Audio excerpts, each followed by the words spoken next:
আমরা গুলি চালাতে পারছি, যেটা অকল্পনীয় ছিল। এটা একটা মোরাল বুস্টার হিসাবে বলা যায়, এবং লেজিটিমেটলি গুলি চালানো হয়েছে।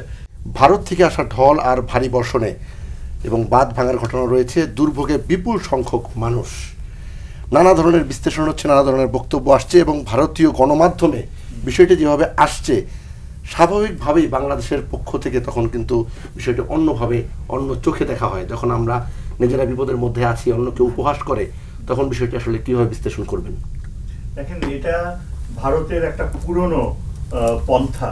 আমি বলবো এটা সর্ট অফ ওয়াটার টেররিজম বলা যায়, যে পানিকে ব্যবহার করা একটা দেশকে রীতিমতো বিপদে ফেলতে। আমাদের হয়তো মনে পড়ে যে অতীতেও কিন্তু তিস্তার পানি এভাবে ছেড়ে দিত উইদাউট এনি ওয়ার্নিং, এবং সেটা বোধহয় ওই আওয়ামী লীগের গভর্নমেন্ট আসার আগে এরকম ঘটনা ঘটতো। তারপরে দে বিকেম মোর কনসিয়াস, যোগাযোগ করতো। আজকে একটা দেখলাম যে অনেক ছাত্ররা মিলে ইন্ডিয়ান হাইকমিশনের সামনে তারা দাঁড়িয়েছিল, এবং শেষ পর্যন্ত ইন্ডিয়ান হাইকমিশন থেকে অ্যালাউ করলো ওদেরকে ভিতরে একটা ডেলিগেশন যেতে, এবং কি আউটকাম হয়েছে সেটা অবশ্য আর পরে দেখায়নি। তবে যা শোনা গিয়েছে, ইন্ডিয়ান হাইকমিশন কিন্তু বেশ ভালোই প্রিপারেশন নিয়েছে নিজেদেরকে ডিফেন্ড করতে। তাদের আর্গুমেন্ট হচ্ছে যে এটা সাইমালটেনিয়াসলি একই জায়গায় ওই বাংলাদেশ অংশ আর ত্রিপুরার এই অংশ মানে প্রচন্ড বৃষ্টিপাত হচ্ছিল। আর যে ইয়েটার কথা বলা হচ্ছে, ওই যে ড্যাম খুলে দেওয়া হয়েছে, ওইটা বললো যে ধাক্কায় পানির চাপে নাকি খুলে গিয়েছে, এবং তারপর ওইটা নাকি কোনো এগ্রিকালচার পারপাসের ড্যাম না, এটা মূলত ওই ইয়ের জন্য, ইলেকট্রিফিকেশনের জন্য, হাইড্রোর জন্য ড্যাম। যাই হোক, এগুলো অনেক রকমের আর্গুমেন্ট দেওয়া হয়েছে, কিন্তু মোট ওরা বলছে যে তারা নাকি আগে ওয়ার্নিংও দিয়েছে, বাংলাদেশকে জানিয়েছে।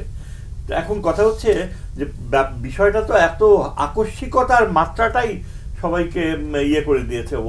পানি যদি বের হয়ে যায়, একটা মিনিমাম যদি ওদের কথা বিশ্বাসও করে নেই, একটা ইয়ে হতে পারতো যে ওদের কাছে টেকনোলজিটা ছিল যে আরো গ্র্যাজুয়ালি যাতে পানিটা ফ্লো করে। একেবারে এইভাবে যে স্রোতের মতো, সাগরের মতো আসবে ভাবা যায়নি।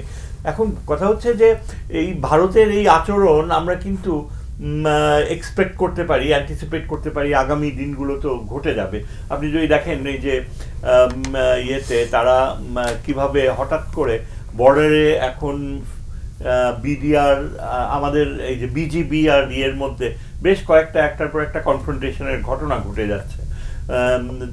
ওরা এখন আমাদের পক্ষ থেকে গত 3-4 দিনে আমি বলবো একজন নিরাপত্তার বিশ্লেষক হিসাবে যে আমাদের বিহেভিয়ারটা কিন্তু পজিটিভ, ইন দ্য সেন্স, এই অর্থে যদি বলি যে আমরা গুলি চালাতে পারছি, যেটা অকল্পনীয় ছিল। এটা একটা মোরাল বুস্টার হিসাবে বলা যায়, এবং লেজিটিমেটলি গুলি চালানো হয়েছে, এবং এটা ভারতীয় বিএসএফকে একটু ডিফেন্সিভ পজিশনে নিয়েছে। আগামী দিনগুলোতে ওদের রেসপন্স কেমন হবে বলা কঠিন। আর আরেকটা ব্যাপার হচ্ছে কি, যে একটা জিনিস বোঝা যায় যে আমাদের চিফ অ্যাডভাইজার কিন্তু খুব অ্যামিকেবল একটা অ্যাপ্রোচ নিচ্ছে। আজকেও তিনি ভারতীয় হাই কমিশনের সাথে আলাপ করলেন, এবং টেলিভিশনের পর্দায় যেভাবে দেখলাম বডি ল্যাঙ্গুয়েজ থেকে, যে হি ওয়াজ ভেরি ফোর্থকামিং।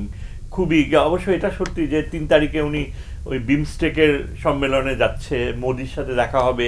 সো এখন ইন্ডিয়ান হাই কমিশনার ব্রিফ করবে ফরেন অফিসকে, এবং Modi will prepare his brief. তারপর এখন কথা হচ্ছে যে আমাদের পক্ষ থেকে যতদূর মনে হয় যে ফরেন অফিস কিন্তু এনকারেজ করছে যে ভারতের সাথে যতদূর সম্ভব একটা নেগোশিয়েটিং পজিশন মেইনটেইন করা।